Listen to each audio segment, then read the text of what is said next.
नांदेडमध्ये नाफेड खरेदी केंद्रावर वाहनांच्या रांगा कायम आहेत. नाफेड खरेदी केंद्रावर शेतकरी 5 दिवस मुक्कामी आहेत. नाफेडद्वारे सोयाबीन खरेदीचा आज शेवटचा दिवस आहे. सोयाबीन खरेदीची मुदत वाढवून देण्याची शेतकऱ्यांची मागणी आहे. आढावा घेतलेला आहे आमच्या प्रतिनिधींनी, पाहूयात.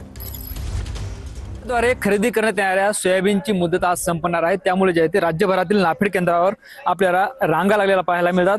आता आपण नांदेड जिल्ह्यातील अर्धापूर तालुक्यातील नाफेड केंद्रावर आहोत. आपण जर बघितलं तर या ठिकाणी गेल्या 5 दिवसापासून शेतकरी मुक्कामी आहेत. वाहनाच्या मोठ्या रांगा लागल्या आहेत.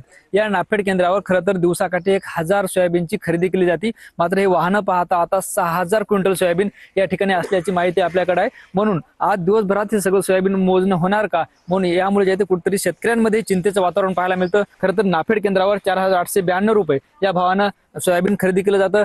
खुल्या बाजारपेठेत केवळ 4000 आता भाव मिळतोय. सोयाबीनचे भाव वाढतील या आशेने जे आहे ते शेतकऱ्यांनी गेल्या काही दिवसापासून सोयाबीन घरी ठेवलं होतं. मात्र असं असलं तरी आतापर्यंत सोयाबीनचे भाव न वाढल्याने नाफेड केंद्रावरही मोठी गर्दी झाल्याचं चित्र पाहायला मिळतं. ज्ञानेश्वर लोंढे, TV9 मराठी, अर्धापूर, नांदेड.